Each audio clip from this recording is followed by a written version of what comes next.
Good evening, everyone, and welcome to the webinar focused on empowering a growing population of aging adults and individuals with disabilities via autonomous vehicle technology.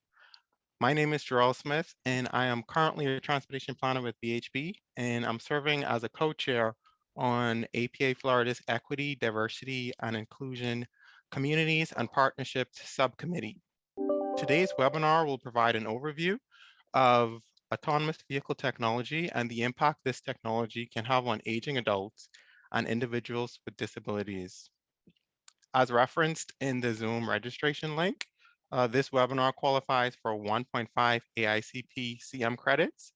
So for all those individuals who are on the call today on our webinar, if you have already achieved your AICP status, I would definitely advise that you follow through with filling out the form so that you can receive your 1.5 CM credits.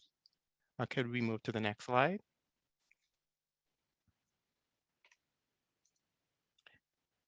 So as it relates to APA Florida's Equity, Diversity, and Inclusion Committee, I know most folks on the call, you're probably wondering, what exactly is that committee? How did it form? Why did it form? And how does it relate to planning, right? But so what I'll do right now, I'm just going to provide you with a really brief summary. So the APA Florida Executive Committee created the APA Florida Equity, Diversity, and Inclusion Subcommittee with the purpose of developing and implementing EDI. So once again, EDI is referring to equity, diversity, and inclusion. So they wanted to develop and implement EDI initiatives for the chapter. Now, the EDI committee began meeting back in August 2019 to develop EDI initiatives guided by the following mission. So APA Florida celebrates equity, diversity, and inclusiveness and believe we can accomplish more through a genuine and authentic partnership with others and promote a commitment to excellence in service to Florida's communities. We strive to make our commitment to equity, diversity, and inclusion integral to our organizational structure, policies, practice, committees, staff, sponsors, goals, and vision. We want to engage people of all backgrounds and experiences and seek to foster a culture of respect, openness, learning, integrity, honesty, and, as always, a sense of fun. Now, as I indicated earlier, I just wanted to provide you with a really brief summary. But as we continue with today's webinar, if additional questions come up as it relates to APA Florida's Equity, Diversity, and Inclusion Committee, I definitely would encourage everyone on the call today to check us out on LinkedIn, or you can also possibly request our email addresses in the chat box, and I would be more than willing to provide you with my email address. Next slide.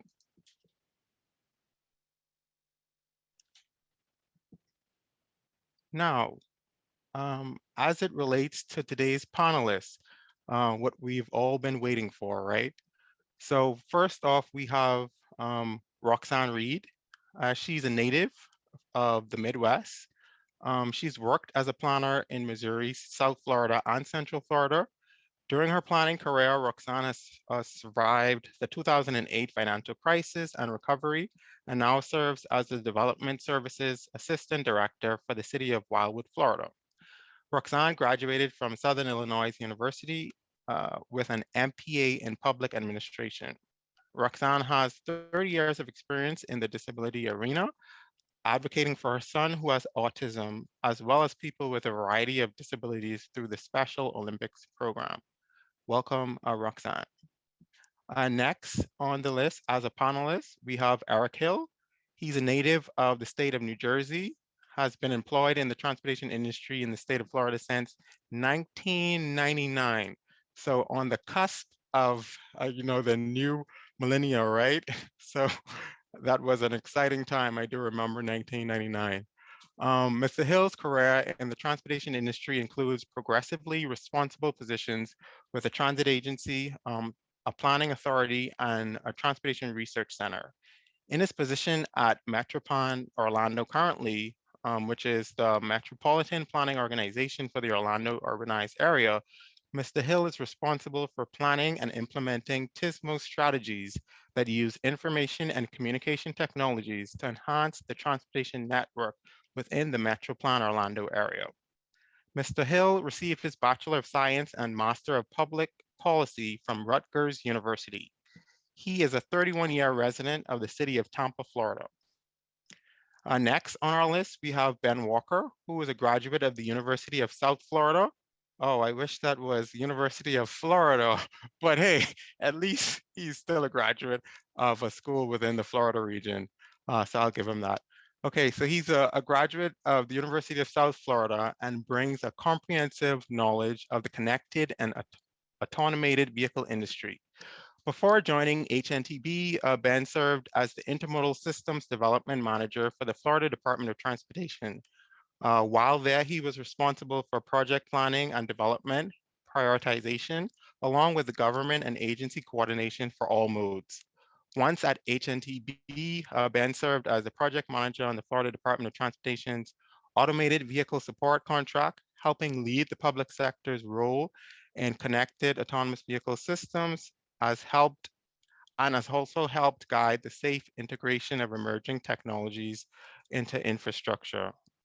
Ben serves on the planning committee for the Florida Automated Vehicles Summit and has helped other agencies such as Polk County TPO, the Tampa Hillsborough Expressway Authority, and the Hillsborough Area Regional Transit Authority implement CAV plans and applications of vehicles into their system. Welcome, Ben Walker. Finally, we have Racquel Asa. Racquel has been the forefront of every major transportation development and initiative in Florida for the past 10 years, operating as one of the most well-informed sources in the industry. Prior to joining BEEP, she worked as an award-winning journalist and anchor for nearly 15 years at a television stations in both New York and Florida.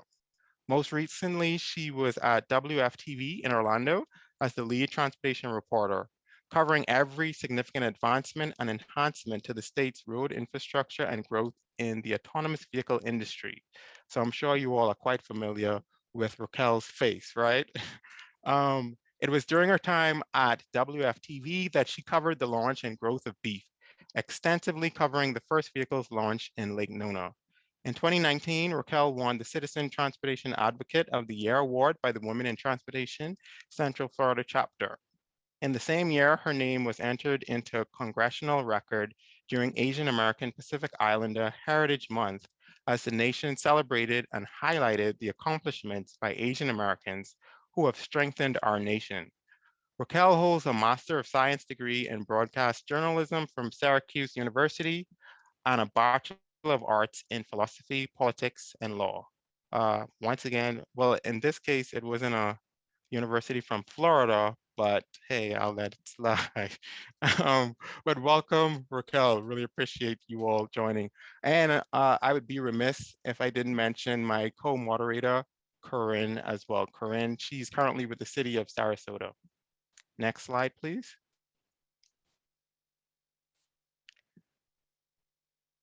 Now, as it relates to the agenda for today, we have, first off, the welcome and introductions. That's what we're completing now. After that, we have the presentations by the four presenters.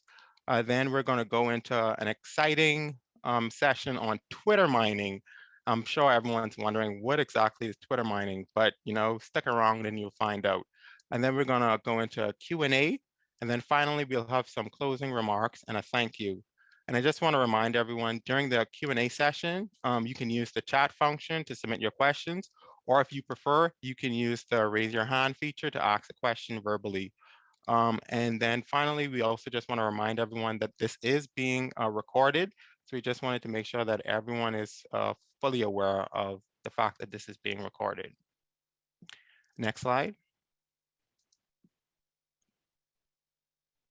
Now, seeing as though we are talking about vehicle automation, we thought it best just to provide, once again, a fairly brief overview of the different levels of automation, right? Because what we found is whenever you start talking about vehicle automation, a lot of individuals just want to think about that vehicle that can drive itself, right? But what you will hear from the speakers today, there are several different levels.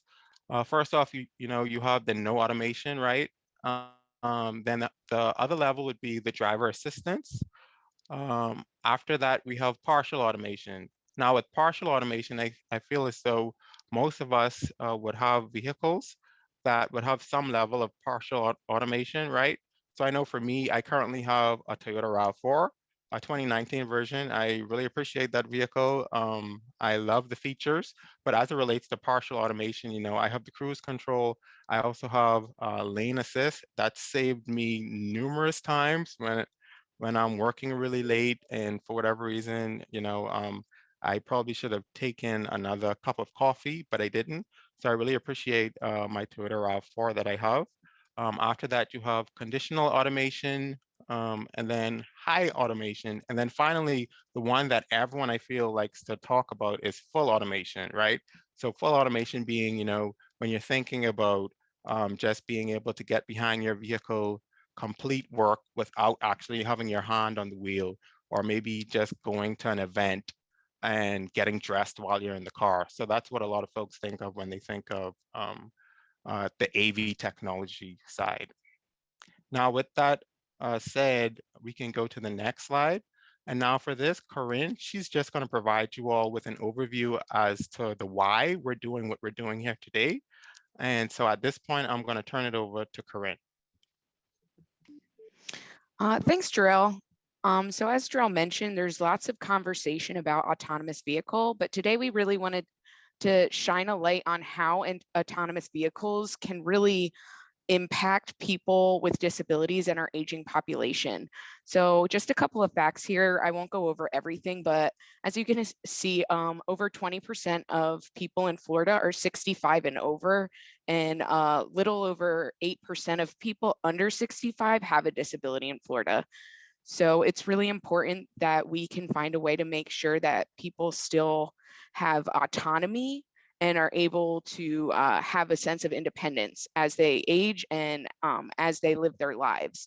And so providing autonomous vehicles will really be able to help persons with disabilities be able to go to work by themselves and have a sense of independence, as well as people who are aging, who might have eyesight problems, motor skills, cognitive ability declines, and some information here. It looks like there's a possibility to save over $19 billion in healthcare expenditures just from missed medical appointments. So autonomous vehicles can really help people get to essential services and really important medical appointments. Next slide, please.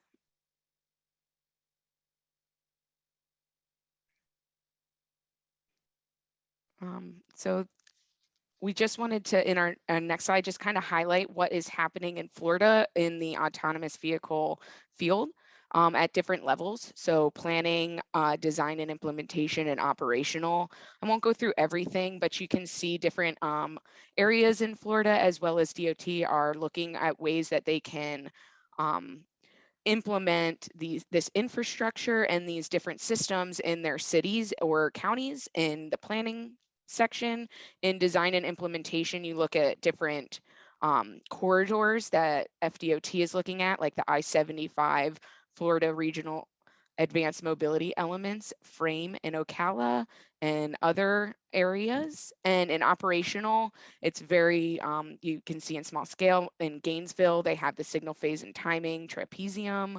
In Pinellas, they have an AV shuttle running, and in different places in Florida. So there's lots happening in Florida, and this just provides a lot of opportunity in ways that can help our aging population and our people that have disabilities. And so if you go to the next slide, we will, I know what you've all been waiting for, right, is to hear from our panelists. And so I'd like to, Jarrell gave a really great introduction. So now I'd just like to kind of give the floor over to Roxanne Reed.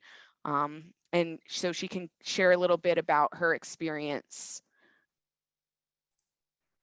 Thank you, Corinne and Jarrell. That was a wonderful introduction.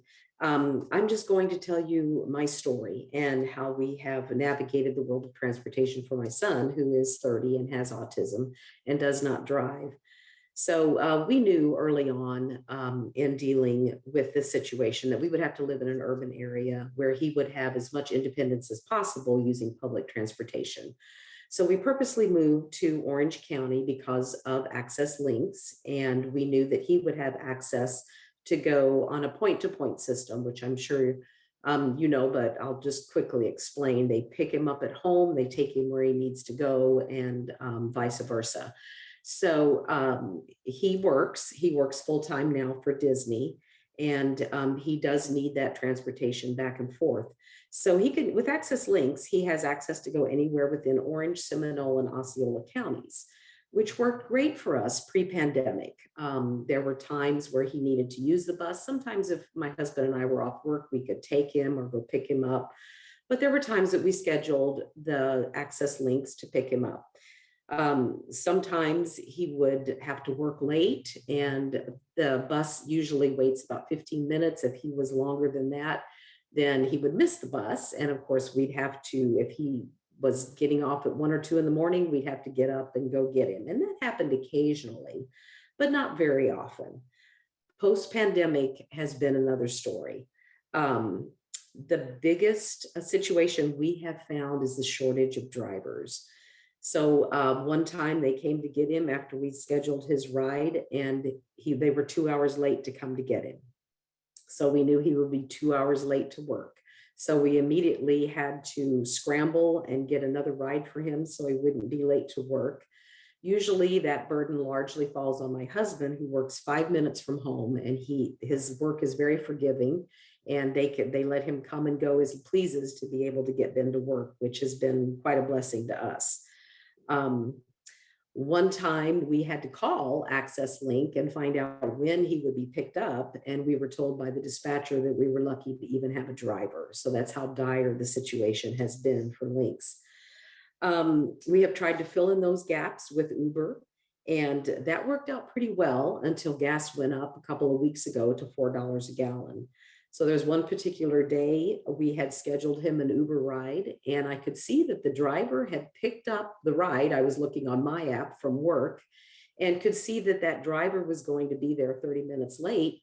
And so we had to kind of scramble a little bit. Ben had to call his supervisor and let him know, I'm going to be late. And then within a few minutes, that driver dropped the ride and it said no drivers available. So once again, my husband is scrambling from work to be able to get Ben to work. And so that was kind of the unfortunate situation we had with Uber dropping a ride for us. And then just a few days later, that same week, I had scheduled a pickup for Ben. He was supposed to get off at 1 in the morning, scheduled Access Links to pick him up at 1 o'clock in the morning. Well, a few days before that, Ben was getting out later than 1 o'clock. So I knew I was going to be in a little bit of trouble. So I had called Access Links and asked, can I adjust this ride home by just a half an hour? And it was very hard to do, and we didn't get it adjusted. So we had to cancel that ride. They had put me on hold a couple times when I called, and it was a series of 3 phone calls that day and being on hold for about 30 minutes each. And it was pretty difficult just to get that adjusted for half an hour. So that was a pretty challenging time to go through. And of course, through that week, it made me think about this opportunity a lot, about the autonomous vehicle and how much Ben could benefit from that. So just to add on, I know Corinne talked about seniors. Some of you that work with me know that I lost my dad in September, and that's left my mom as the sole driver, but she has really struggled with panic attacks and not being able to drive herself around. So she has been solely dependent on someone else to drive her since then. And she drives well. She has her driver's license. It's just that mental ability that she no longer has to be able to drive by herself. She's 83, so she's well past that 65, and she has great skills. My mother-in-law is kind of in the same boat. She's 90, and she is not able to drive anymore, but both of them would totally benefit from an autonomous vehicle that they could just get in and have some help with that driving. That would definitely improve their independence. And I know that in all the situations that I'm aware of personally right now, this would be a great opportunity to have as the technology improves so that it could help the people that I know in my life with staying independent. And I'm not sure who I'm turning it over to next, but I will leave that up to Jarrell. Thanks, Roxanne. I must say, as I was listening to your story, I know I really appreciate your vulnerability and the fact that you know you're willing to share your lived experiences with us. A lot of times there's so much that we can learn from each other's lived experience instead of just like reading some document or maybe even just like watching a video, but just hearing those stories, it really highlights the need for certain items and the issues that you know we all face to a certain extent, right? On a daily basis. Because I know for me, I don't necessarily interact as much with individuals with disabilities, but I would say, you know, I've read about the need for transportation for individuals with disabilities, and I've also read about the need for transportation for individuals who are aging, and that's why I definitely see the need for some form of technology that would assist them for transportation. Because I know for me, personally, when I went to the University of Florida at the time, I didn't have a vehicle and I relied heavily on transit at the time. And thankfully, you know, the transit system in Gainesville was well developed and I was able to, you know, have access to a job and get on time. So I can only imagine, you know, what you're going through right now. So once again, I really appreciate you sharing your stories with us. Thank you. Now, next up, we have Mr. Ben Walker, and he's going to focus on AV technology in the private sector. Now I'll turn it over to Ben. Take it away, Ben.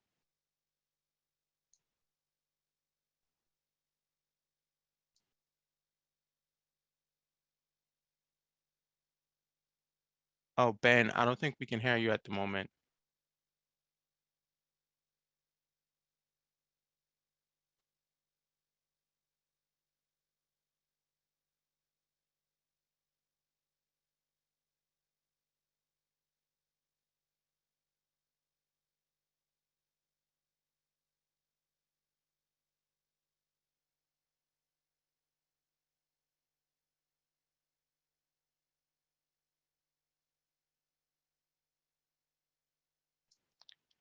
Uh, Still nothing yet.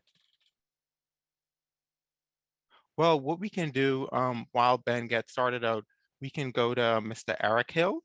And instead of providing an overview of AV technology in the private sector, Mr. Eric Hill is going to provide us some insight with AV technology in the public sector.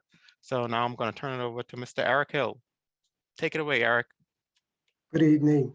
And Jarrell and Corinne, thank you for hosting this webinar. I'm going to rely on Amy to advance my slides. And so this evening, I just want to share with you briefly an overview of a study that we completed at Metro Plan Orlando, looking at the readiness of our agency, our partners, and our community for connected and autonomous vehicles.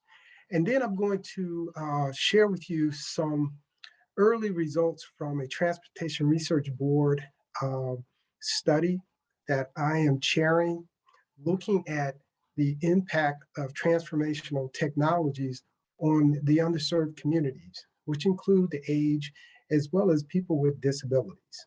Next slide.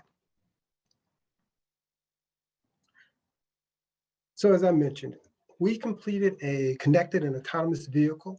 And I use that phrase, connected and autonomous vehicle, because we are now in the connected phase of this technology. And the ultimate goal is to get to where they are automated, where they are self-driving vehicles. So I will reference CAV as the technology that we are discussing this evening. So Our agency, the Metropolitan Planning Organization for the Orlando urbanized area, is tasked with looking at our transportation system 20 years into the future. And we update that vision every 5 years. So we know now that in 20 years, the likelihood of the vehicles on the roadway now, certainly being connected vehicles, but having a certain amount of automation. And so as an agency, we need to get ready for that. So the study looked at those areas that we need to focus on in terms of investments, in terms of prioritization of projects to prepare our system for automated vehicles. We are a community of partners, and those are the jurisdictions within the 3 counties of Orange, Osceola, and Seminole County. And we wanted to assess the ability of our partners to not only be prepared in terms of funding and investments or priorities, but in terms of workforce. Do they have the talent and the skills to embrace this technology and to prepare for it in 20 years or to expect it in 20 years? And then lastly, and this is what we are discussing this evening, our community, our travelers, our clients, are they prepared? And while we didn't specifically look at age and people with disabilities, we did assess the equity issue. And that includes people that have these challenges. So we want to be able to provide information to the community on this technology and how we can help them to embrace it and not be afraid of it. I have a saying when it comes to technology that I'm infatuated with technology, but I'm not in love with it because it can go sideways. And that's where we as a planning agency and our partners can come in and help with integrating these populations into the use of this technology. So that's what we've done within our agency to prepare for this technology. And what I want to do now is just transition and share some information from the research that I've been involved with at the Transportation Research Board on transformation technologies in underserved communities. Next slide.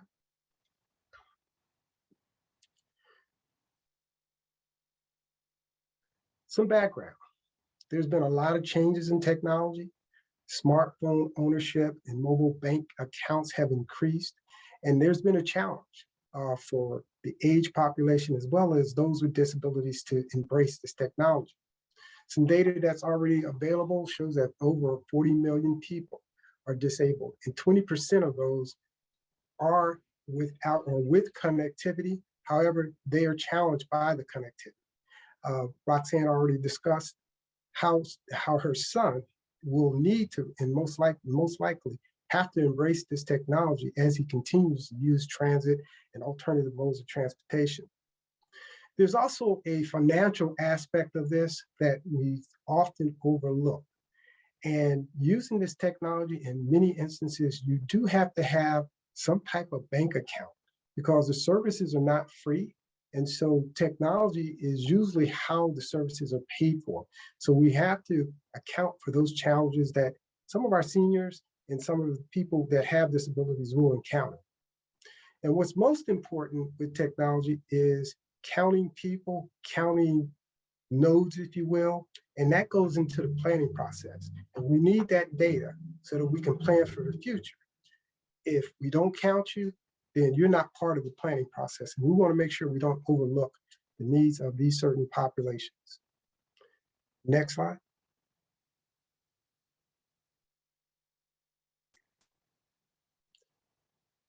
So in our research, and while we looked at underserved populations, what I want to just cover is that part that includes persons 70 and older and those with impairments. And they're listed here. As part of the research, we did look at low income or low wealth populations because there's a distinction between low income and low wealth.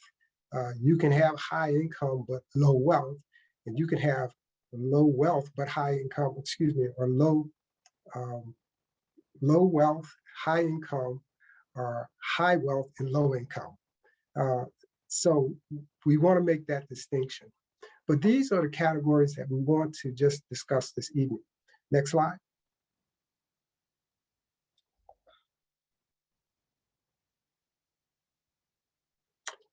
Now, in our research, we looked at and we've identified some barriers through surveys and through focus groups. And some of the challenges of barriers that we've already identified that people over 70, as well as people with impairments, will be challenged by when it comes to connected and autonomous vehicles are the affordability. And then the responsibility of owning and operating these vehicles. And then there's a trust factor, okay? Again, this technology can go sideways. And right now, there is a trust factor that not only underserved communities, people that are 70 and older have, but also just individuals when it comes to connected and autonomous vehicles. So these are some of the challenges and barriers that we've already identified. Next slide.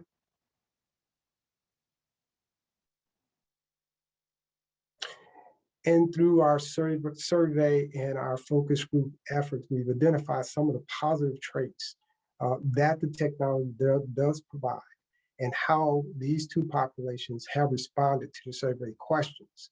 And some of the positive traits in their responses are insurance. They believe that there will be a positive impact on auto insurance as a result of operating and owning a connected autonomous vehicle. As an enabler, it will enable them to have more mobility. When it comes to stress, there's a low percent in both the aged as well as impaired communities that see this technology as providing or being able to relieve some of the stress involved with driving. And then productivity. You know, there's the notion that you can sit in these vehicles, do work, and let the vehicle drive by itself. You know, that's yet to be proven because in early instances, there have been some fatalities where the operators have just relieved themselves of responsibility of operating the vehicle. So these are some of the positive traits that these two groups have seen that they will realize through the use of connected and autonomous vehicles. Next slide. And so while we have all these challenges, there are solutions. And I have to say that when we talk about intelligent transportation systems, when we talk about technology and transportation, I think there's that notion that technology is going to solve all of our questions. And if you look at, you know, I like to talk about the spectrum where you have low tech at one end and high tech at the other end.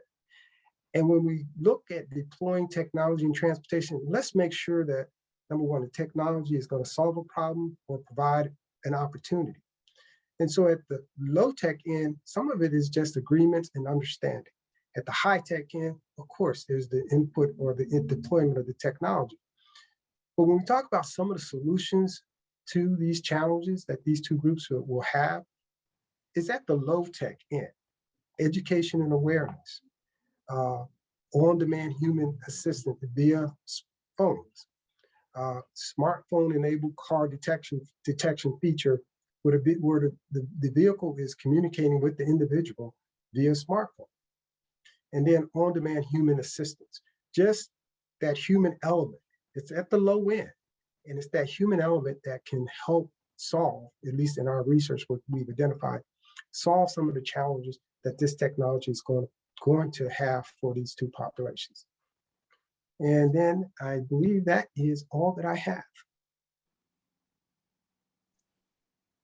Thank you. Thanks, Eric. I really appreciate your insight there.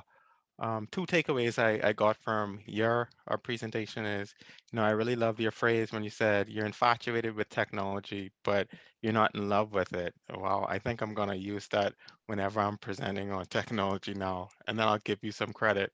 And I'll give you an address where to send a check. Okay. Okay, we'll see about that one. Yeah, but I'll do my best. And then I also appreciated how you indicated, you know, whenever you're talking about technology, right? It's really important that you try and solve a problem or you're creating an opportunity, but you're not just like adopting a technology because it's like the new thing, you know. But it has to really solve a problem or create an opportunity. In addition to that, I really appreciated how you know you provided insight as it relates to the positive and the negative, right?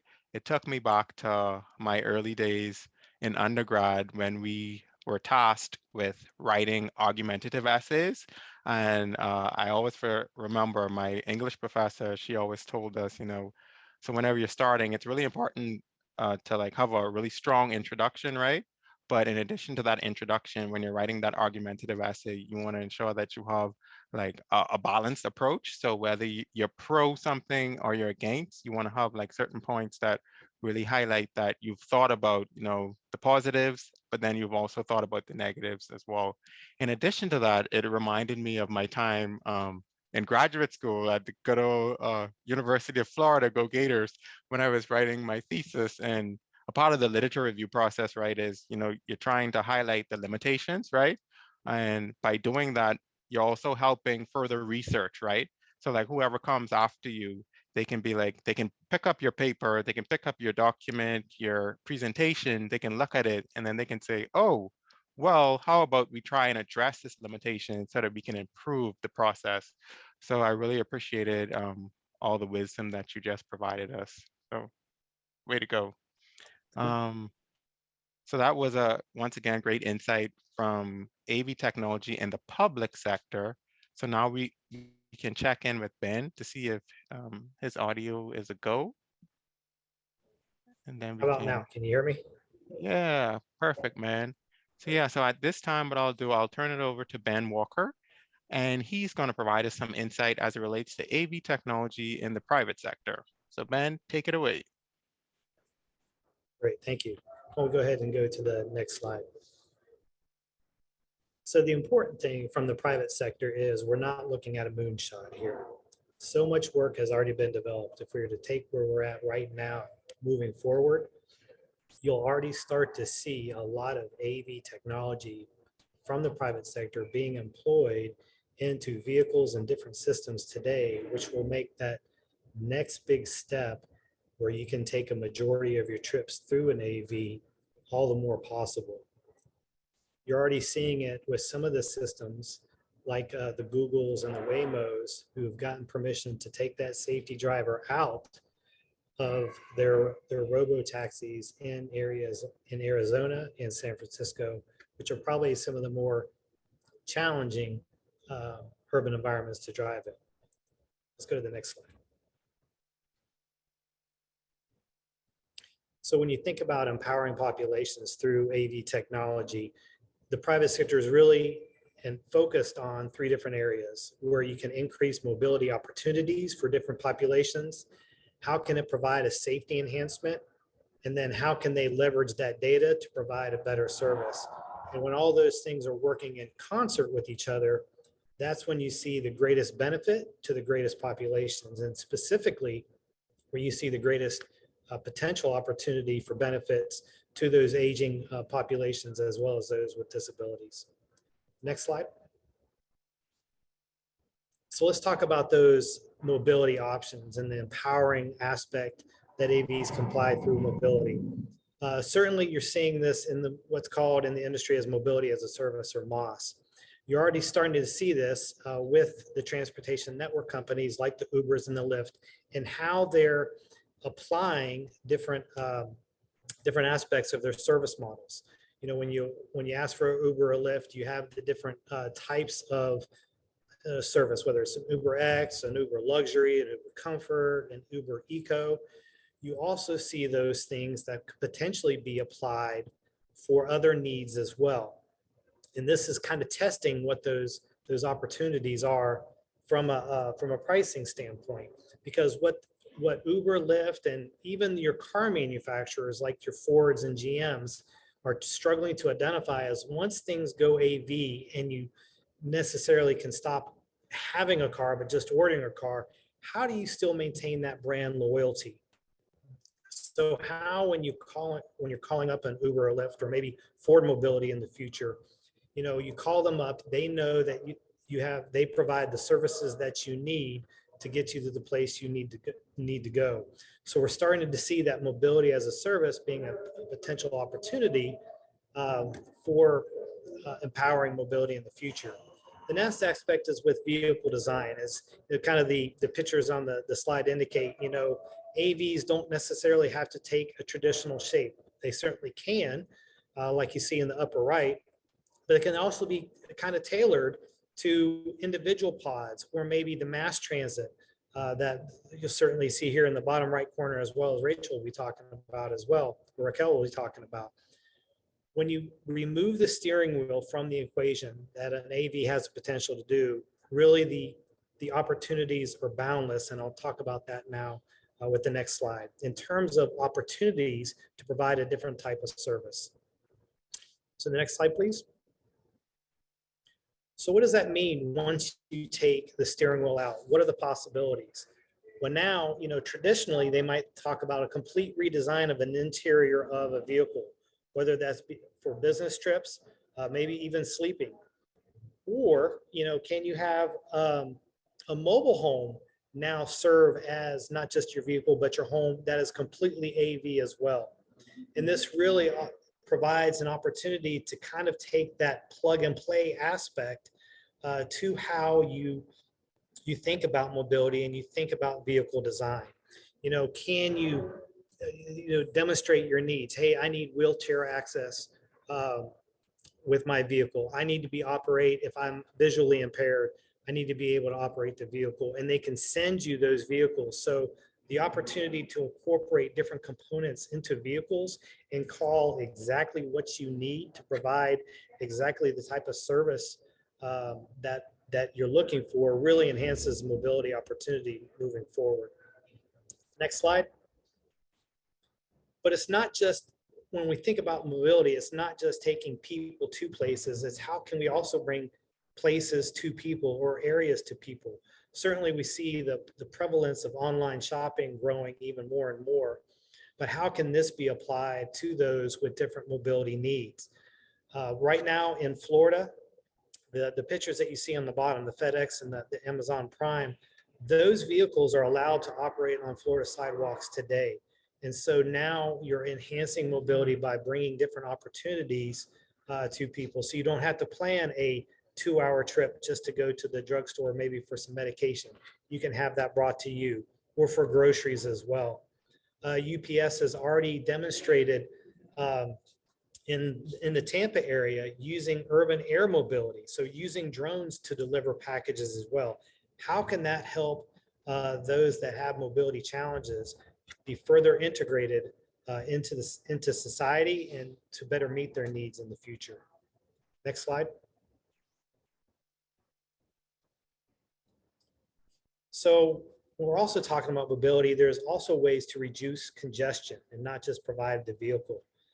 Curb management is a new term being utilized a lot, especially with mobility, and AVs have an opportunity to really change the way we think about curbs. Now in the urban areas, you see a lot of curbs with the on-street parking.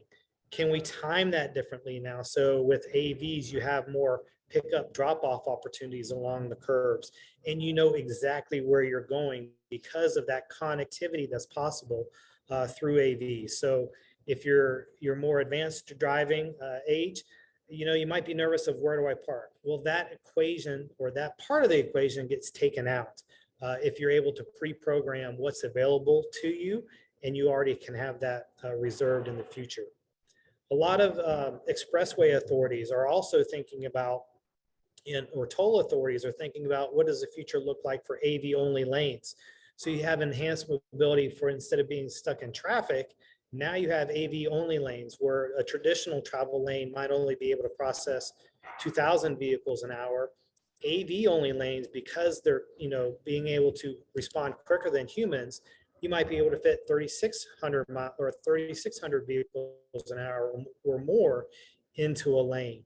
And how can we price congest that as well? So there's a ton of different mobility opportunities with AV only lanes in the future as well. And traditionally, because these will probably be demonstrated on limited access areas first, you have an opportunity to really expand the boundaries of mobility for those with needs.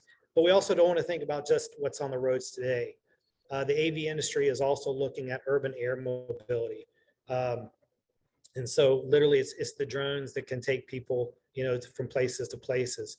Audi's looking at, as the picture indicates on the bottom left, how can they create a compartment that's AV capable that can go by air and then be docked with a roadside unit as well to finish that first mile, last mile opportunity. So it's thinking beyond roads and what AV is possible really helps enhance mobility in the future. Next slide, please. So now let's talk about safety, and certainly that first mile, last mile is a great opportunity for safety. You'll hear a little bit more from Racquel about how their systems helps with that critical first mile, last mile opportunity, taking you directly or closer to that door for those opportunities. Importantly, you know, at one point or another, we're typically a vulnerable road users, even those that might not be elderly or might not have different impairments. How can we get the existing systems to provide greater safety? Because they're not distracted, and AV systems aren't distracted, how can we connect better and utilize technology in buildings, in other parts of infrastructure, in the streets, in the sidewalks, to inform those AV systems of what's necessary to improve the safety of the users, both within the vehicles and immediately outside the vehicles? The key to that really is going to be connectivity. How can we connect different parts of infrastructure, different vehicles, and really just the system of facilities out there to each other to communicate to help improve that critical safety component. Next slide, please. And the balance, and really to summarize it up, is going to be how can we empower the data that's being utilized? You know, Tesla right now, yes, they're producing vehicles, but in that autonomous mode, they're collecting a ton of data. So is Uber, so is Lyft.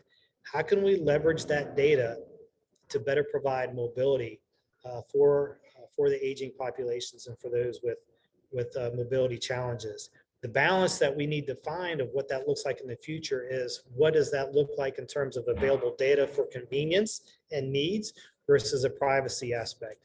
So as we look towards the different opportunities available through AV, we also need to be cognizant of what the implications are from a privacy standpoint and how much we want to sacrifice that privacy for convenience.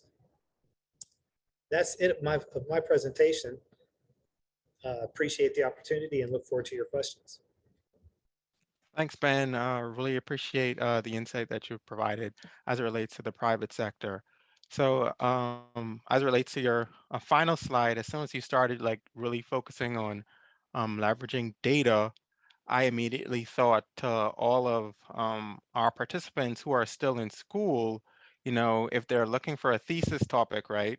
So leveraging data as it relates to uh, leveraging AV data as it relates to individuals with disabilities or seniors, I feel as though that would be quite an exciting topic to pursue. For me, I know when I was graduating from UF in 2017, uh, RTS had recently received some funding to start their autonomous vehicle project. And I thought to myself, could I do an additional 3 years? And then I answered, I said, no, I couldn't because I was ready to leave, you know. But definitely for all of the individuals who are currently on the webinar, who are thinking about maybe going back to school or who are currently in school and searching for, you know, a thesis topic, I definitely feel as though that would be an excellent topic to pursue, right? It's timely, it's relevant, and it's, you know, quite attractive. Now, another thing that really stuck out to me, Ben, is when you talked about how can we bring places or things to people. And so for me, I immediately thought of the planned community I'm currently living in. So I live currently in like the St. Cloud, Kissimmee area. And the way it's currently set up, I feel as though it would be an excellent test bed or even, you know, like a first shot at Amazon utilizing those autonomous vehicles to start just distributing maybe groceries or pharmaceuticals, especially since we do have a 55 plus neighborhood that's like directly next to the community I'm currently living in. So I'm really excited about that. Another thing that really stuck out to me is when you started to talk about like brand loyalty. I must say that's the first time I've heard like brand loyalty as it relates to AV technology. I do feel as though that's another really important topic as we see, Ford, GM, Toyota, they're really pushing the whole AV technology sector as well. So really loved your take on AV technology in the private sector. Really appreciated that. And I'm sure the individuals who are on the call today are going to have quite a few questions for us all. But now what we can do, we can go over to Racquel, who is our final speaker, but not the least, right? So Racquel is going to be focusing on use cases and engagement with autonomous mobility for the public sector to enable and empower those with disabilities. I'll also, before I turn it over to Racquel, I just want to put a plug out there. So I usually participate in Lake Nona's Run Club. And every now and again, this run club happens on Mondays. So if anyone's interested, come on out. It's at Park Pizza and Brewing. But so while I'm participating in this run club, I usually see, the beep vehicle passing by, and I'm like, oh yeah, look at that. That's pretty cool. But yeah, I just wanted to put that out there. But now I can turn it over to Racquel. Thank you for the plug to Lake Nona and also for making us all feel really fat for not running. So thank you, Terrell. Anytime. And meanwhile, I've eaten like 3 donuts today. First and foremost, thank you, everybody, especially to all of you for being able to create the dialogue and discussion to have this really important conversation. Because at the end of the day, I always use the phrase, what good is technology if it's not being used and it's not actually helping solve some of the friction points that we have in our lives, right? In our daily lives. And, I love how we started out this conversation with Roxanne.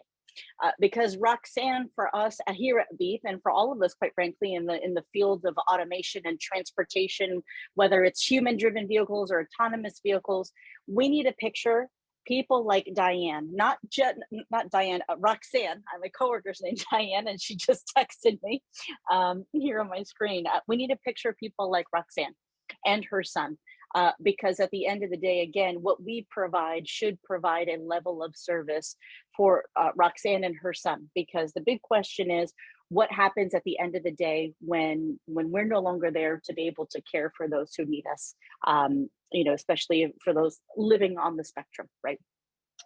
One of the best things about being the last presenter on the panel here talking about the same topic is that I get to kind of bring it all together, right? And kind of bring it home and put it in motion for you. So if we can go to the next slide, I'll give you a little bit of an overview about Beep, who we are and what we do.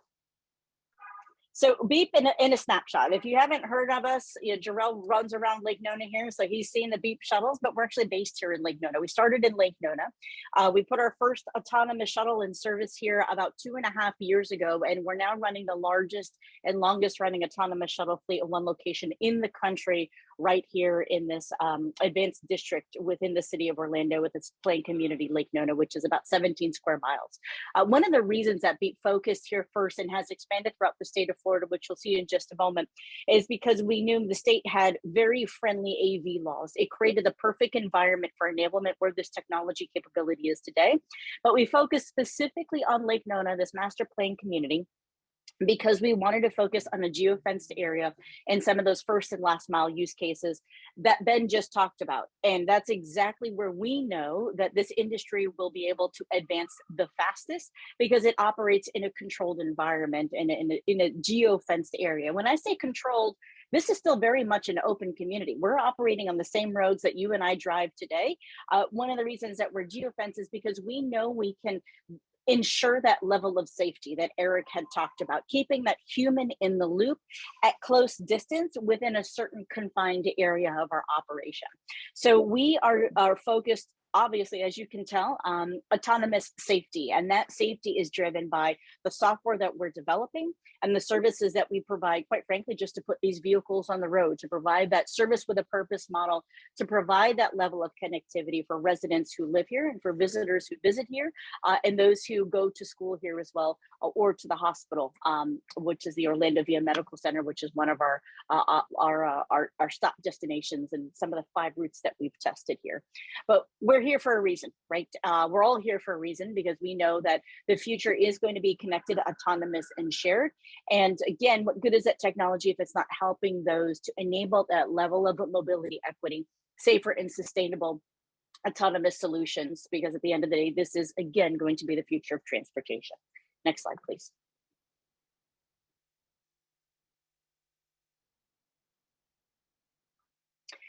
In a little bit of a snapshot, I know I talked about how we're focused, but one of the great things, as Ben mentioned, is that we are doing this every single day. And for a company that's about 2.5 years young operationally, these numbers might not be that impressive, but they're going to be impressive when I tell you that our live hours of 100,000 hours, those are actual public road hours. Those are not just within closed campuses and testing.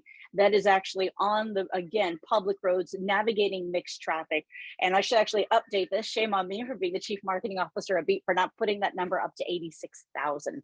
86,000 passengers since we've been in operation throughout here in Lake Nona, West Coast of Florida as well, through Pinellas and Hillsborough, also in the East Coast in the Port St. Lucie area, north as well over in Peachtree Corners, Georgia, and also in Peoria, Arizona.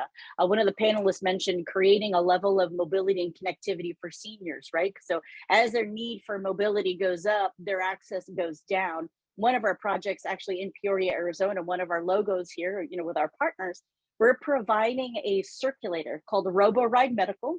Yes, they actually do have a robot as well, which is their mascot.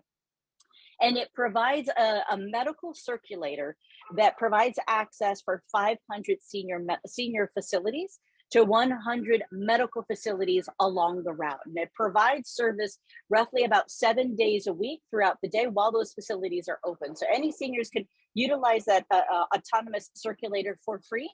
And we operate for free and provide that service for free because we know there still is a level of adoption that needs to happen.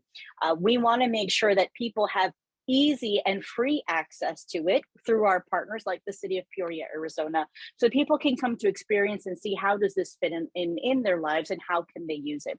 And one of the reasons that I loved Eric's comment of, I wrote it down here, that human element. We call it the human in the loop.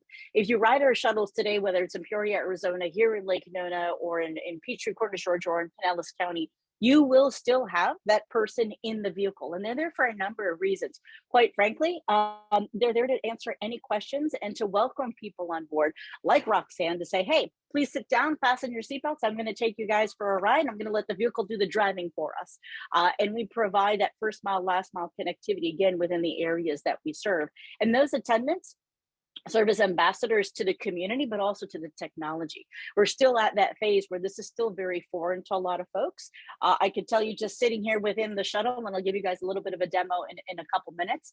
I've had a number of people walk by and kind of peek in because these are so different and they want to see how can I start to use this and how can I make this part of our lives. And you'll see that the adoption rate and communities are actually really embracing this level of technology for a number of reasons. In Lake Nona, one, because it allows them to reduce some of that car congestion, create safer roads, right? Reduce the number of parking spaces. But one thing that we're finding a lot is that public transit, the public sector is also really embracing this technology for the very reason that Roxanne mentioned right out of the gate. You need to have a level of automation to help complement some of those existing services. And it can be a solution to help some of the driver shortage that we have today, to solve some of that first mile, last mile connectivity, to provide those who rely on this mode of autonomous transportation. And I'm going to borrow a phrase from my good friend, Jason Eichenholz over at Luminar, so that you can create, work, and live play communities that provide both of them on equal pillars to provide that level of dignity that people with disabilities need, whether you're able-bodied or you're living on the spectrum. Next slide, please.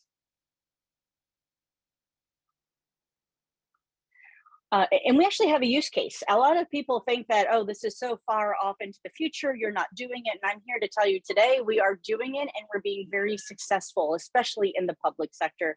And I'd love to put our client over here, one of our partners, Pinellas Suncoast Transit Authority. Amy is in with Forward Pinellas, and she's very aware of this project. Someone, I think Corinne even mentioned this at the very beginning, but this is one of our partners that we're doing in this space. And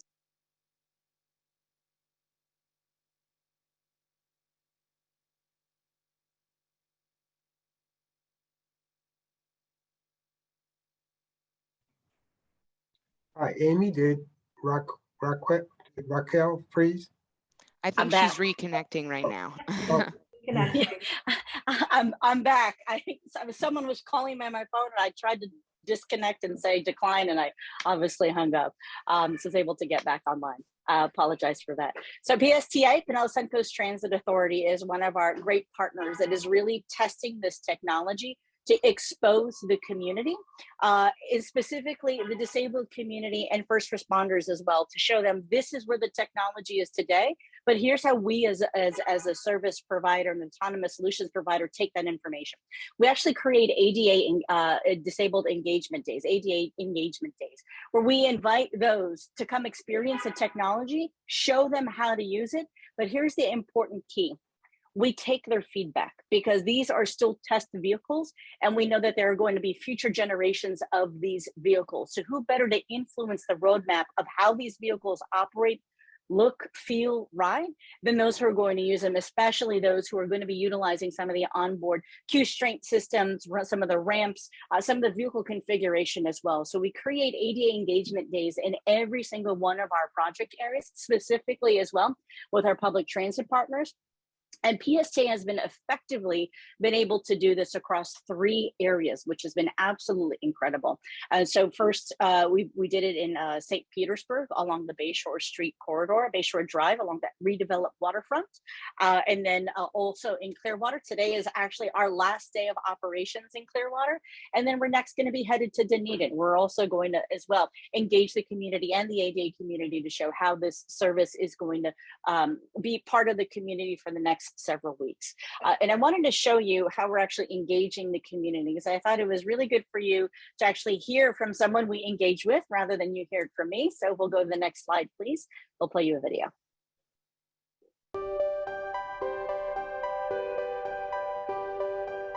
I am Brad Miller. I am the CEO of the Pinellas Suncoast Transit Authority. We're thrilled to be down here in downtown St. Petersburg to highlight how our autonomous shuttle, Ava, is accessible for everybody.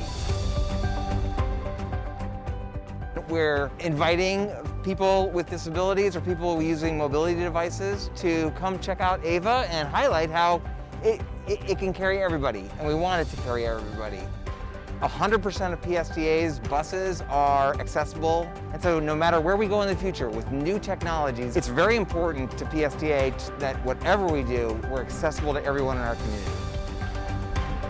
This is a really important day in the testing of these vehicles. The purpose of this day is to learn from the riders that are experiencing this, whatever disability they have, how we can take that information back and improve the service over time, improve the automation, and frankly, improve the ability to deliver services for anybody and everybody in the community. They went through the whole process of how I get loaded on the vehicle. It's very well designed with a kneel so that the ramp is not too steep. I was able to ride my chair on there. They fastened my chair down. Exactly the same as it is on the standard buses. And then we rode the entire route and then came back here. We stopped at several stops and they showed me how I would get on and off. It was wonderful.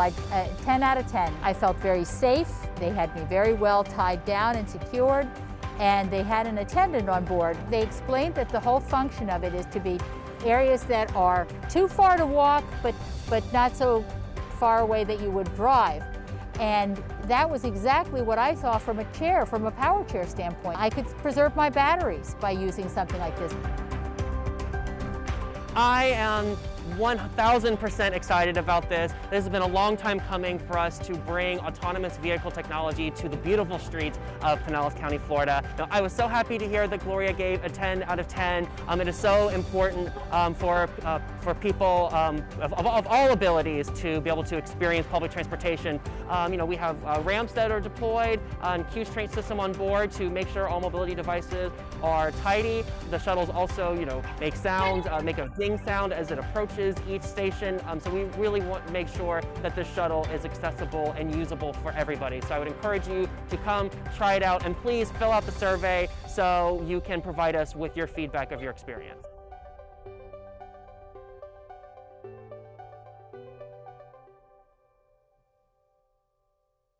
Great. And Amy, if you'll just unshare my screen for a moment, I want to be able to give you guys a tour of an actual vehicle. Veep actually takes what we call a shuttle agnostic approach. We don't tie ourselves to one particular platform. We test multiple AV platforms for a number of reasons. You've probably seen a number of headlines where there have been a number of AV companies who a lot come up and then a lot come down, right? So we don't want to tie ourselves to one particular vehicle supplier.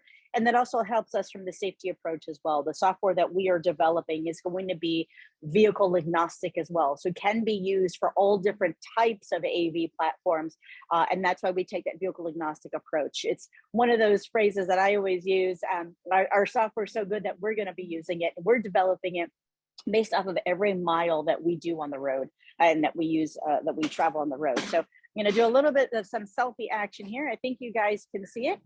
But this is one of the same vehicles that you saw Gloria start to use. You can see this is still a manual deployed ramp. We still have those attendants on board, but some of the later generations of our vehicles, when we no longer have an attendant on board, will be an automatic deployment of that ramp as well. Still having some of that human in the loop interaction, because we do have something called our Beep Command Center that ensures our vehicles are operating safely wherever they're operating, but also to help onboard any of those who may have mobility devices, or as well some assistance needed to get onto the vehicle. So this vehicle right here is manually deployed today by our attendants. In the future, again, it is going to be automated. So I'm going to give you a nice little walk up, make sure I don't trip here because I'm looking at the screen. Once you get into the vehicle, you can see it's actually very difficult to see the front from the back. I can tell you that this is the front of the vehicle, and this would be the back of the vehicle. What's very different from this than a traditional vehicle than what you and I drive today is that there is no steering wheel, there are no brake pedals, there is no gas pedal as well. Everything is actually controlled for this particular platform through an Xbox controller. Yes, an Xbox controller. Only reason this is Xbox for this particular vehicle is because it's a Microsoft platform. But most of our vehicles have this typical configuration where it's very hard to delineate the front from the back, so that we can really maximize that amount of cabin seating within the vehicle. What's really important to note here is I'm going to walk out here for a second. You can see the open space here in the middle, and that open space is critically important to help secure some of our passengers that do require that queue straight system, as Gloria was mentioning, and as well as Jacob was mentioning. I had put a couple of these in the floor already. You can see some of those. There's actually 4 for this particular vehicle. There are different configurations depending on the vehicle you ride in. I did not put this one in here because I wanted to show you what that looks like. It's actually a lock and load system just like this. And then it is pushed down, and then it is locked and loaded. I'm obviously not one who typically does this. You just pull it and you lock it, and then it's secure. And then from there, you would lock it to the back of the wheelchair and this or the electric scooter. And you can see as I tug there, it does not move. So there are 4 of these key straight devices within the vehicle. And then we can take these out when that passenger does leave. One of the other things that our attendants do on board as well is they are able to also assist not just securing, but also serve as that verbal announcement on board the vehicle to tell folks, hey, we're coming off at the next stop, which is the Orlando VA Medical Center. Next stop is going to be UCF College of Medicine or Town Center. So they also serve as those onboard verbal announcements that you would typically see as well within transit buses. Again, we take a vehicle agnostic approach. This is one vehicle that we have in the garage here. We call it our barn. But you can see we have a number of other vehicles throughout the barn here as well.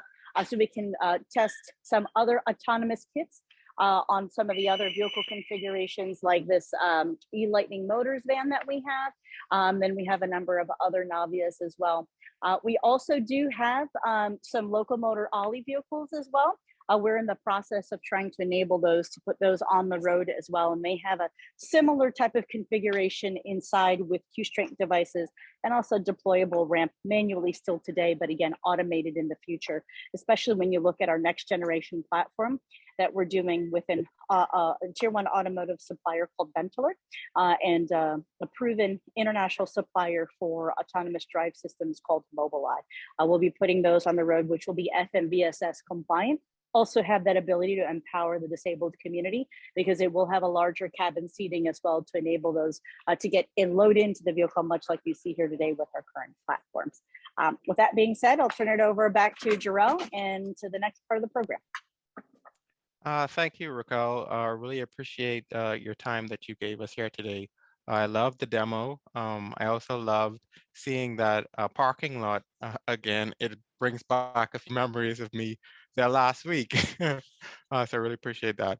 And just seeing your presentation once again and hearing your presentation as well, right?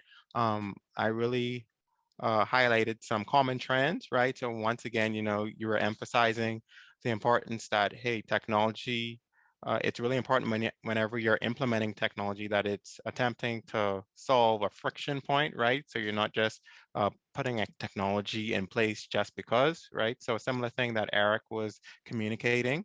Once again, and you had highlighted this as well, that Eric also highlighted the importance of that human element.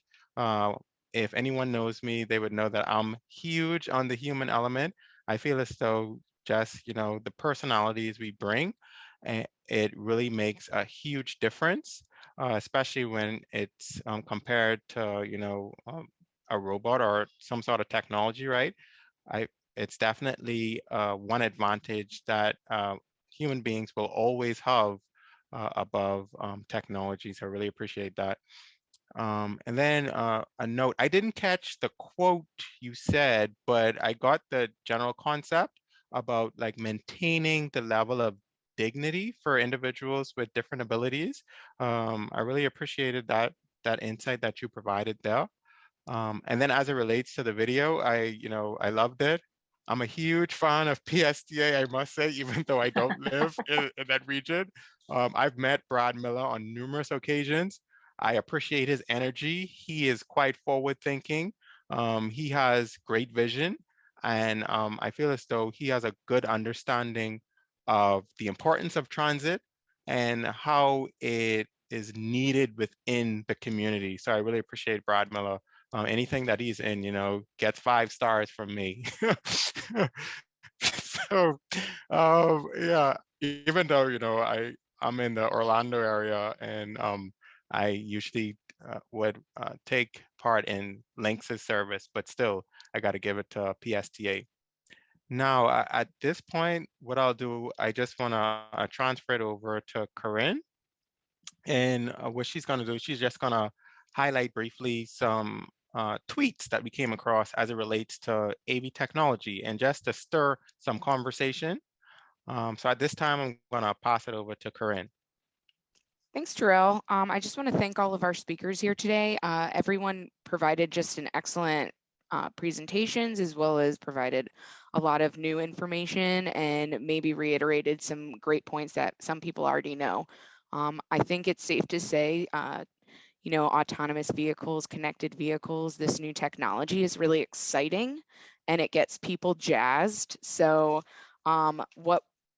before I get into the mining tweets and the Twitter mining, I do want to just mention that if you have any questions at this point, just to leave them in the Q&A chat, not the actual chat, but the Q&A function.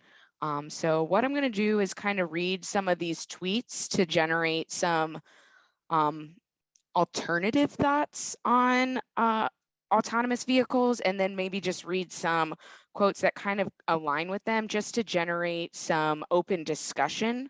So that way, when I am finished, we can open up the discussion for not just the panelists, but also anyone who's attending who wants to speak up. I would say just raise your hand and we can either unmute you or you can leave your discussion point in the chat function. So this first tweet, you can see someone was really excited to speak at a conference about autonomous vehicles and people with disabilities. But this next part, in their tweet, you can see that it holds a lot of promise for the disability community, but there is also room for significant market failures.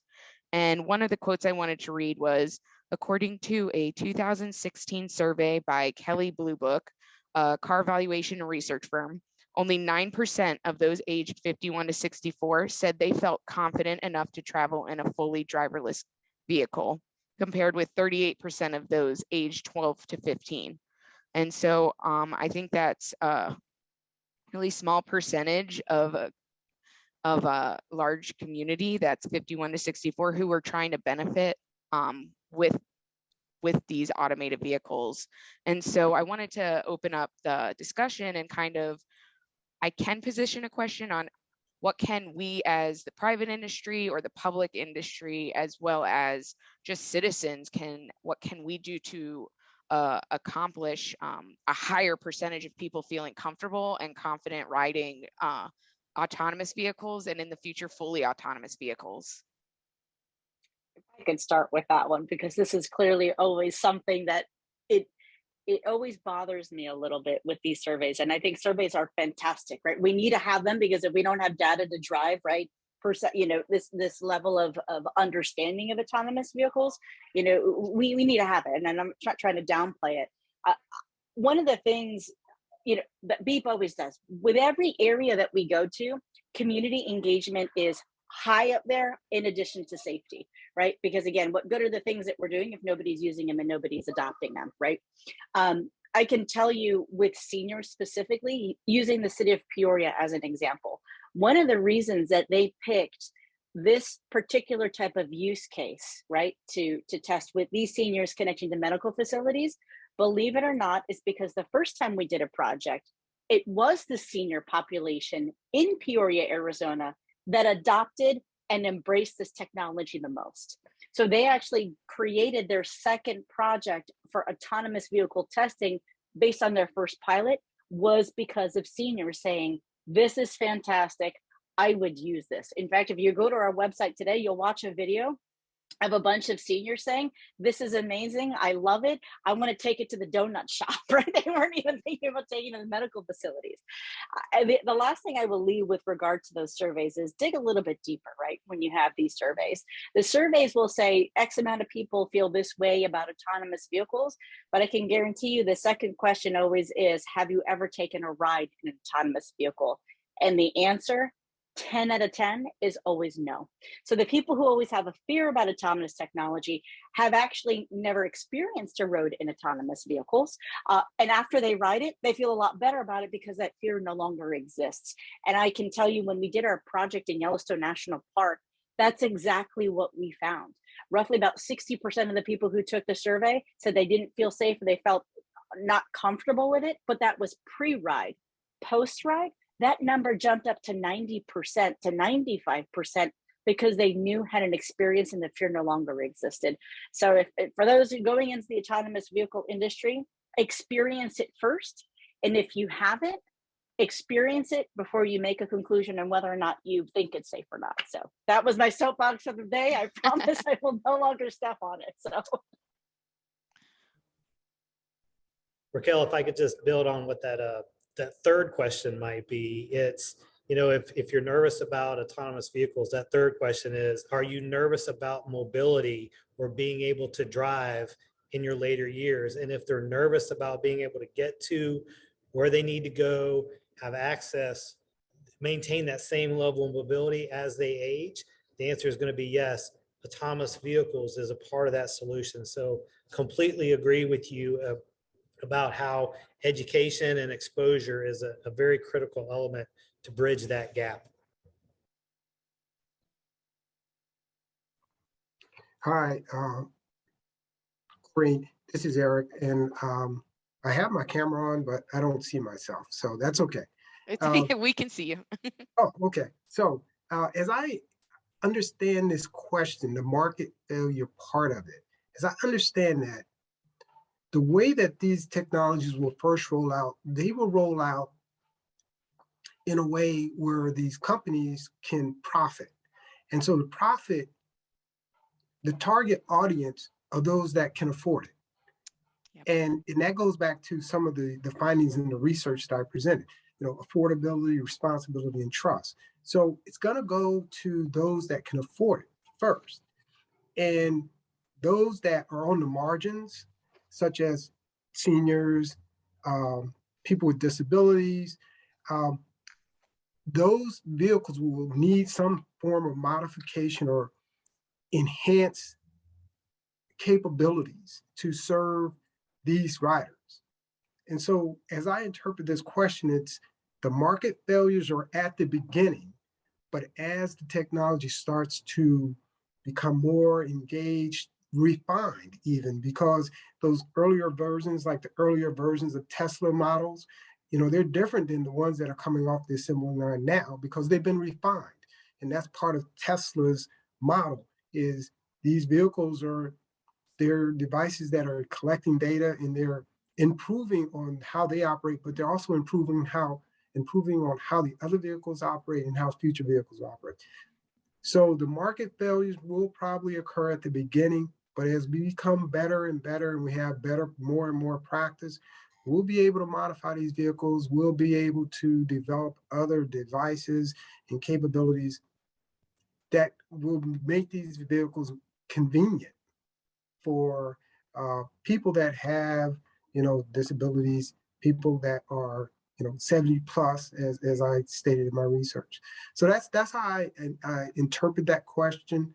And unfortunately, that's how businesses operate. They start with, where can we profit first? And as we identify that profit, then we start to build on the margins. Those are good points, Eric. Thank you. Is there anyone that's watching that would like to speak on this tweet? Just raise your hand and we can unmute you. It doesn't look like anyone wanted to talk. Amy, can we go to the next slide, please? So this next one is more about what Ben had talked about with Amazon delivering packages or groceries to your house. So one of the top tweet is delivery robots are dangerous to those with disabilities and illustrate how autonomous vehicles will not work without massively subsidized infrastructure. The next sentence says, these dumb robots hog sidewalks and are obstacles. And I saw in the Q&A that someone had kind of mentioned the same thing. So it does become an obstruction for people with disabilities. So how can we prevent this new technology from becoming a hindrance? How do we make it flow within the infrastructure and not create a liability?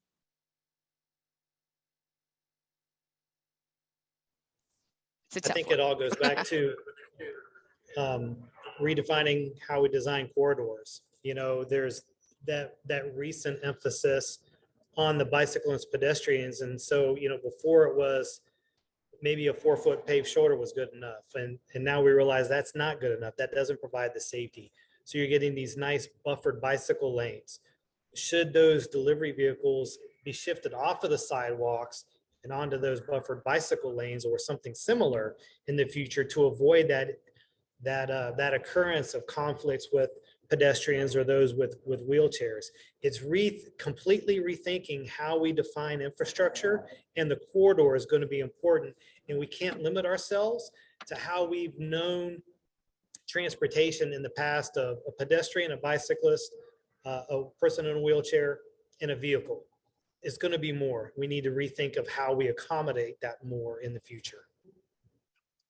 I'll borrow a phrase from one of our partners here at Tavistock, Juan Santos, and he says, we need to look at solving mobility as a 3D problem. We can't think about just what is on the ground, but we need to look at how do we solve those mobility challenges using autonomous, right? Also in the sky, whether it's a vertical takeoff landing, a jet, right? Or delivery drones, right? So how do you then utilize that space above the street to be able to enable some of that delivery so it doesn't create that obstacle in some of those designated bike paths that may serve as a perceived hindrance, right?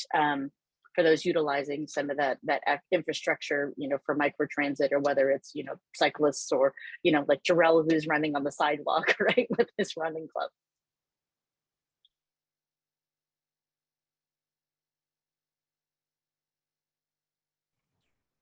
I'll just add these 2 cents. It sounds like a good research problem statement. And Ben, you talked very well about the challenge, and it's and again, Jarrell, I know that University of Florida has really impacted you. I can tell, but it's one that someone at University of Florida, University of South Florida, where you have the Center for Urban Transportation Research, should look at, because when it falls under that complete streets. When we talk about right now, the discussion of complete streets is about people. They don't talk about drones. They don't talk about these delivery vehicles. But that's a challenge. And I'm glad that the person brought that up.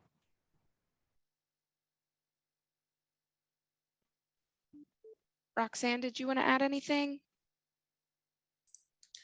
No, I think these are all definitely things that need to be looked at into the future. And what keeps coming to my mind is I'm sure that these were similar things to 100 years ago when the car first came out. And people were saying the same things. As they said, man would never fly. We've heard all of that before. But I do believe, like Racquel said, that this is the wave of the future. This is going to be what will happen in the future. We will get someday, maybe 20 years from now, these cars we drive right now are going to look very, very old fashioned, and people will accept this new future. And I think it's going to be great. I have never been one to say, no, let's just stay stuck in the past. I think it's time to move forward and to look at all these things from a new perspective and a new viewpoint. Great, thanks, Roxanne. Does anyone from the anyone watching have any comments? And I'll leave that open for about 2 minutes in case someone wants to speak out. Otherwise, I will hand it over to Jarrell for Q&A. Yeah, I was just about to say, Corinne, that would be an excellent segue, because I think we did have a relevant comment or question as it relates to the topic that was just being discussed. One of the attendees, I'll read his or her question. Can we get a sense of who, or I guess he meant how much Congress is on board with AV, autonomous vehicles? It is great that Florida is getting on board, but what about our federal government? So I think that is definitely a great question. As it relates to the federal government, I would say, just based off of my past experience working solely in the transit realm, a lot of transit is heavily subsidized. In addition to transit, a lot of folks, they may not be aware that even roadworks from the Federal Highway Administration, they're also subsidized to a certain extent. But I do know for sure transit is definitely heavily subsidized. And when it comes down to like funding as it relates to AV technology, I'm not entirely familiar where we stand at this point. But at this point, I guess we can ask folks who are engaged in the private sector as it relates to AV technology, the public sector, if they have anything to add to the question.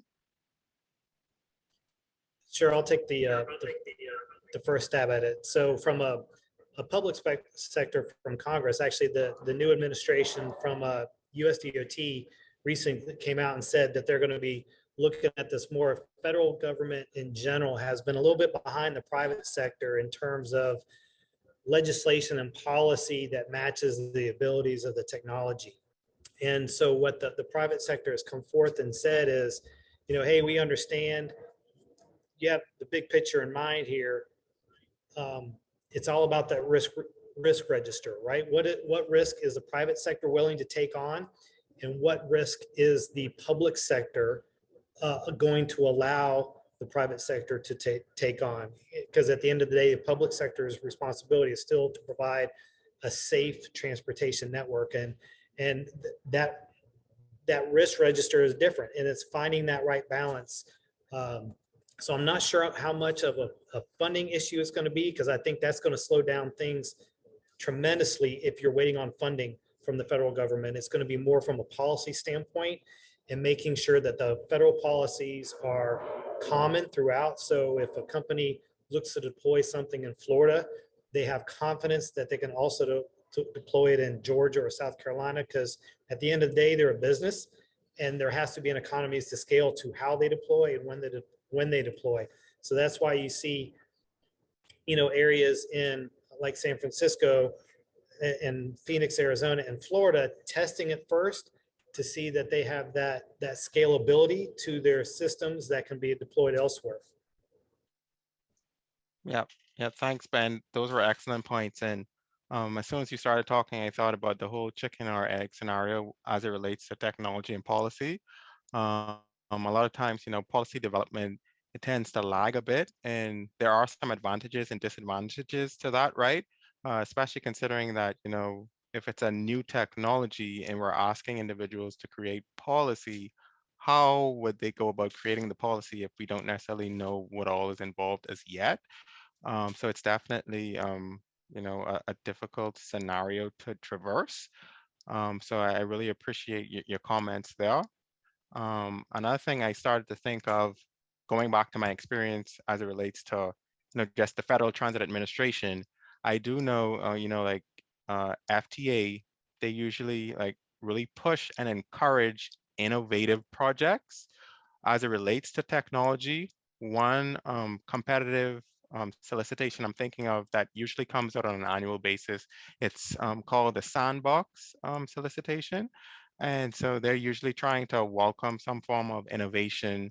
And I'm thinking, with that, it's to encourage some study so that they can develop some best practices for other individuals to utilize the technology.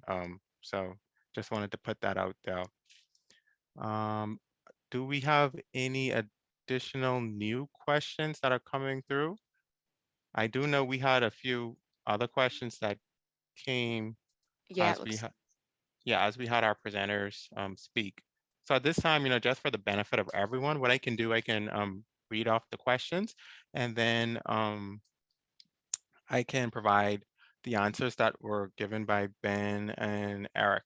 So our first question or comment was that I work at a large university and we have delivery robots on campus. While there have been benefits, there have also been significant challenges with ADA conflicts on sidewalks. So once again, this ties into what Corinne was highlighting earlier with that tweet, but I'll continue. The attendee also continued by saying, people don't seem to be talking about the negative externalities to others, pedestrians, when having to share limited space. What conversations are you having, hearing about techniques to minimize negative externalities?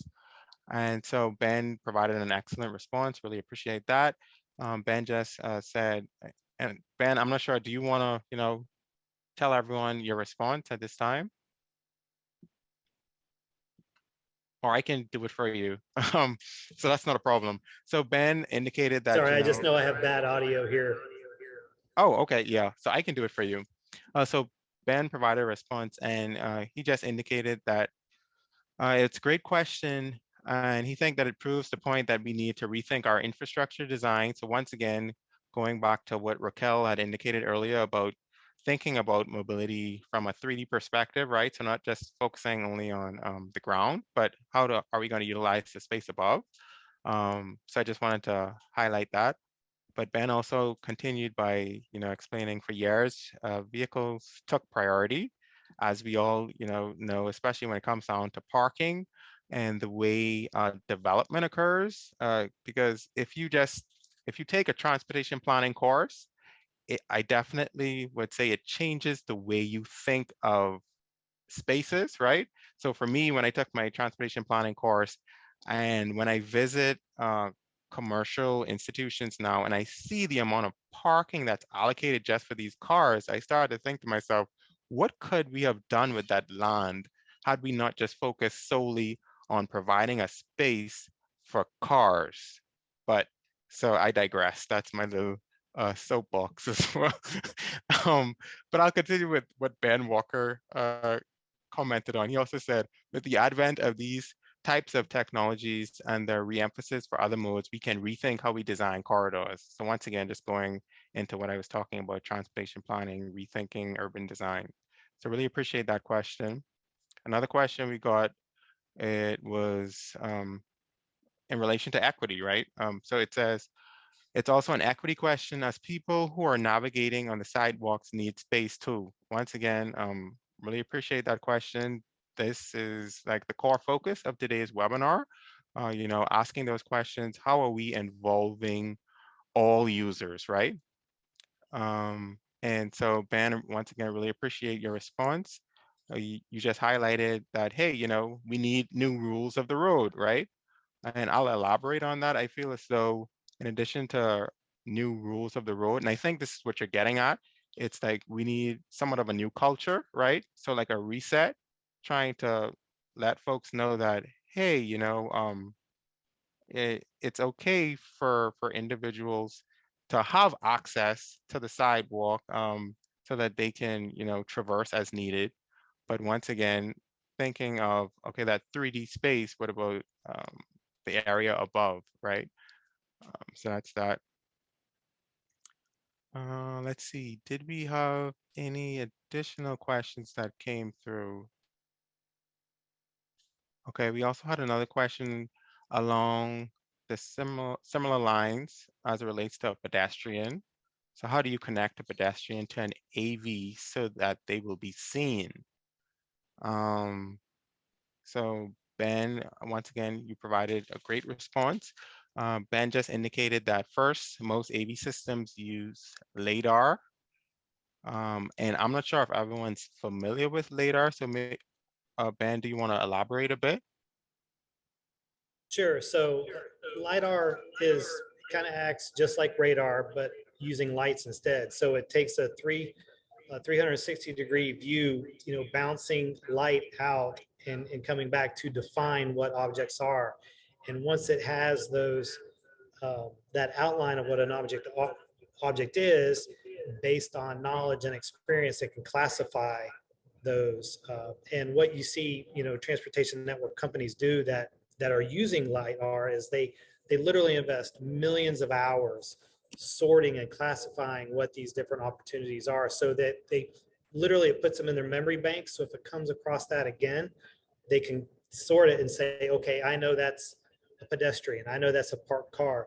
And they actually use predictive models. So if they identify something as a bicyclist, they can predict the trajectory of that bicyclist. And we've seen examples where they also, you know, if a bicyclist is in between the travel lane and a parked car, might that bicyclist move out of the way of a door opening, for instance? So it can take, you know, appropriate action. So just think of LiDAR just like radar that, you know, airplanes use, but to be able to define what objects are and then react accordingly for their navigation. I could just add on that, Ben, all 100% accurate. And I always put it in layman's terms, LiDAR like the eyes of the vehicle, except they never blink like our eyes blink. In fact, I can show you guys a LiDAR right now if you've never seen one. This vehicle has a number of them and they're strategically located throughout the vehicle. So you have one right there on top. Get a little bit, do you guys see it right over there? You've got also some down here as well. And then you also have some on the side of the vehicle here too, over here. So it can perceive anything coming up to the side of the vehicle. And then at the back of the vehicle, you can see it's the same type of also configuration there on the bottom. And then also all the way there up on the top as well. So they serve as eyes for the vehicle, exactly like just Ben mentioned.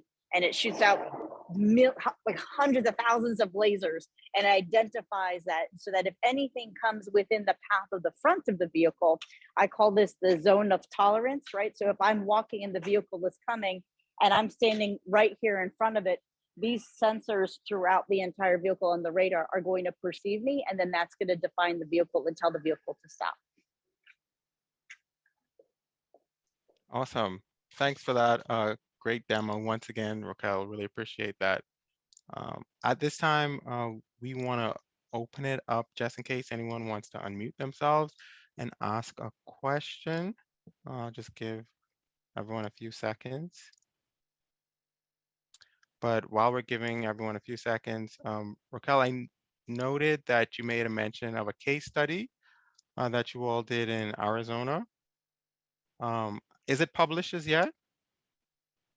You could actually, I am going to be updating that on our website, but I do have the video and I'm happy to share it with you. But that is one of our use cases. But yes, it is the one that's in RoboRide. It's called RoboRide Medical in Peoria, Arizona. And I do have a video that has our community rollout day. I can send that to you if the other attendees are interested in looking at it as well. In fact, I'll look for it and I'll put it in the chat. Awesome. Because what I'm thinking is when we post the recording, we can also send out the case study as well. That way individuals would have access to that information. But I do see where someone's raising his hand. Roger, do you want to go ahead and unmute yourself? Right, just did. Thanks so much. I'm curious about the comment about reducing traffic congestion, and just wondered if somebody could walk me through the thought process there of are AVs going to increase capacity and or reduce demand? How do we reduce traffic congestion? Thank you. So I think that's a $1 million question that everybody's trying to figure out, because I think it has the opportunity to do both. Certainly you have the opportunity to increase capacity because AVs, if you have a number of AVs in, as I mentioned, like the AV only lane, your vehicle spacing can be tighter, so you can fit more vehicles in that lanes traveling at higher speeds to process them quicker. The opposite effect of that is it could increase more demand. Where you have, hey, now it's more convenient. Now, you know, where you might have trip chained, now you make individual trips. And you might not be as, if transportation is cheaper and more affordable, maybe you're not as aggressive in looking to, you know, to take the bus and to carpool with somebody. You might be, you know, it just might be easier or more convenient to travel by yourself. So now you're increasing that demand. In terms of the urban area where I was going with reducing congestion, is it's estimated, I think it's up to 30% of downtown congestion is caused by people looking for parking spots. If you don't need to park, if you're being dropped off, that circling the blocks or areas looking for parking could go away. So there's an opportunity to reduce congestion in urban areas that way. But so I don't think there's a magic answer of it's absolutely going to reduce congestion or absolutely increase congestion. I think you're going to see scenarios where both occurs. Okay, well, thanks for that, Ben. And maybe this next question is for Racquel, but what's the width of the AVA vehicle? Because typically we design 11-foot lanes, which is wide enough for buses. Is that, are we going to be able to skinny that up at all, or is it still going to be 11-foot lanes? Yeah, honestly, it's this vehicle that I'm sitting in today is roughly about the size of a minivan when you look at length, right? So when you look at what we're squarely focused on and the types of vehicles that we're going to be putting our AV platforms, right? We're not going to be developing those 40-foot long buses, right? Our goal here is to do those too long to walk, just long enough to drive, like Gloria, you know, in that video had mentioned. But it's still going to have that level of same type of configuration, 10 to 15 passengers. So yes, you will have the ability to skinny it a bit, but not too much, because here's why. If you look at, let's pretend this is the vehicle, right? It's not a very good analogy, right? But let's pretend that this is the road, right? This is the 11-foot path. If you narrow that lane, what you're essentially doing is then increasing, reducing, I should say, the distance between the other vehicle interactions, whether it's vehicles here or pedestrians here along, let's say, a dedicated bike path or whatever. If that's too close, the sensors throughout the sides of the vehicle are going to perceive them too much. You never want to reduce the how fast that these sensors and lidars can pick up. So the minute you start to get too close, the vehicle is going to start to react to anything that comes within that, you know, within that skinnier lane. So you don't want to reduce too much. But, you know, there is the flexibility. When you look at our vehicles today, it is going to be the size of a typical vehicle dimension, because one, you never want to shrink the vehicle too much to be too skinny, because then it becomes uncomfortable inside for those who are seated. And to kind of piggyback off of your last question, is, reducing capacity. I think what's important to note is kind of differentiating parts of the autonomous industry. You have Teslas, which are consumer owned vehicles, but then you also have shared vehicles and that level of shift from ownership to usership, right? So where you have us and why we're focused on this is because we know that shift is happening from ownership to usership. Not everybody's going to own an autonomous vehicle. And to go to Eric's point, not everybody's going to be able to afford an autonomous vehicle, much like they can't afford electric, right? So one of the reasons that we are focused specifically on shared micro transit or shared first mile, last mile, connectivity is because in this vehicle that I'm sitting in today, I can fit about 10 people and we're connecting key destinations. So I can reduce, if you look at a typical vehicle occupancy, what is it, 1.78? Divide that by the number of people who can typically fit in here. If I fit inside the shuttle, that's reducing X amount of, vehicle trips, right? If I put enough people in this vehicle. So we can move more people with less and reduce some of those shorter haul trips. You're not going to reduce all vehicle trips, but you can at least have a material impact to reduce the number of trips connecting those key destinations and points within a community. I hope that answers your question. And Roger, can I add to what Racquel as well as Ben had noted about efficiency? These vehicles will allow our systems to operate more efficiently. Most of the congestion that we experience have to do with incidents, safety, crashes. So if we can reduce the number of crashes, then that greatly enhances the operating effectiveness of our transportation systems. These vehicles will be able to communicate with our traffic signals. In urban areas at intersections, that's where a lot of congestion occurs. So we can improve traffic flow through efficiency. We reduce congestion, we reduce the cost of travel. Now, the other aspect that Racquel touched on was shared vehicles. If these vehicles are being shared, where a vehicle comes, picks you up, drops you off, but now it's got to go find someone else to pick up. If the vehicles are out there just riding around trying to pick people up, now we got problems, okay? And just a quick story on that subject. There's a book I read a few years ago called Robot Futures. It was written by an MIT professor. And you have this community that's very popular. It has a park in the center of it. It's very popular. And you have people that want to visit this community. Well, the people that live around this park, they can't park because now they have all these vehicles that want to access the park. So someone comes up with this genius idea of some paint that you can lay on the pavement that looks like water. So these autonomous vehicles, they drive and they see water and they don't want to park. So now they're just riding around trying to find a parking space.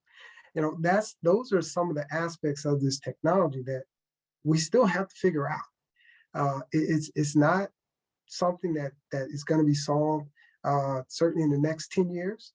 We're not going to flip a switch and everything's going to be autonomous.